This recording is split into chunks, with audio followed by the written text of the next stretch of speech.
So as we discussed, through agent, producer will sell the goods to agent and agent will sell the goods to consumer, and agent will get some commission on it. Next is our direct trade. When the goods are sold directly to the consumer, the producer is selling goods directly to the consumer and no intermediary is involved, then it will be direct trade. How it is like? Producer is selling goods directly to the consumer. He is not taking the help of any wholesaler, neither of any retailer. That is direct trade. Now on the basis of level, we have local, state and national level.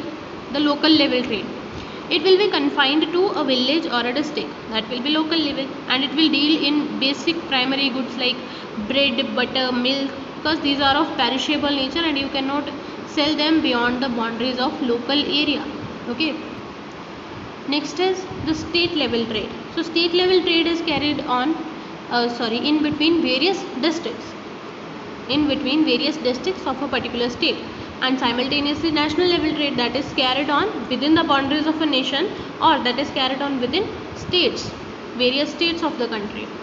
Next is on the basis of quantity. So here we have wholesale trade and retail trade. So what is wholesale trade? A person is buying goods in very bulk quantity from the producer.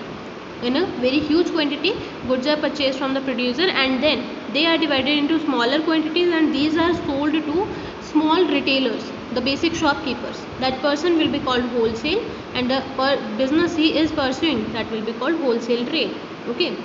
Next is retail trade. The basic shopkeeper you are having, that is retail trade. A retailer purchases different kinds of goods in small quantity.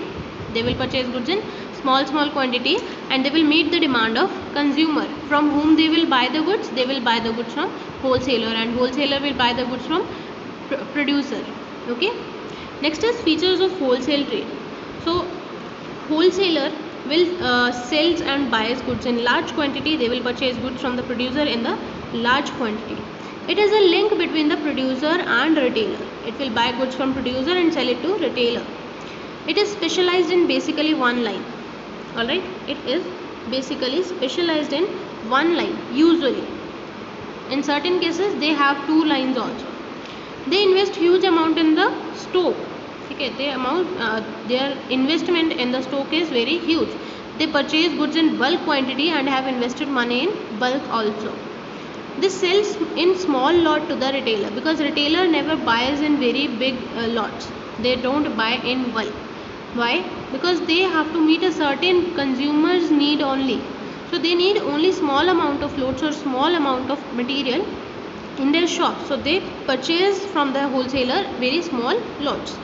There is no direct contact between the wholesaler and the customer, because they are directly selling goods to the retailer and not to the consumer.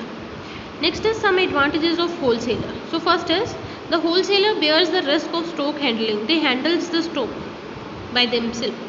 So if the stock is lost or somehow damaged, that risk will be of wholesaler.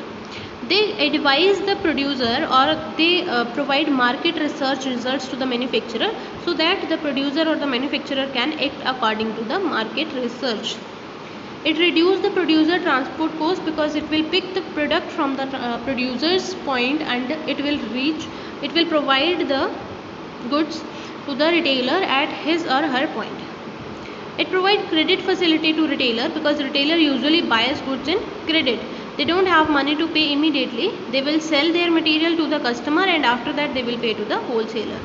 It also provides storage facility, because they have made various warehouse where they store their goods, because they have purchased them in bulk quantity and now they are selling it in small lots, so they have to store it somewhere. So they also provide storage facility both to the retailer and to the producer, because producer will produce goods and directly sell that to the wholesaler. They don't need to keep it anywhere, and the retailer don't need to purchase goods in bulk quantity, because they know they can purchase anytime from the wholesaler.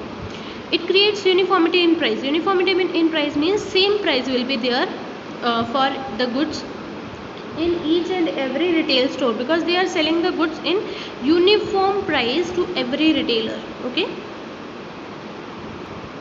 Next is they will advertise the product on the behalf of producer. They will advertise the product, the line that they are particularly dealing in, so that they can get maximum of the profit. They will ensure timely delivery of the goods. Whenever the retailer is in need, they will provide delivery of the goods. they will make prompt payment to the producer so that their working capital is not stopped or blocked. ठीक है, they will make timely payment so that their working capital is continuously running smoothly. Okay, this was all about today. I hope you understood this. Have a very good day.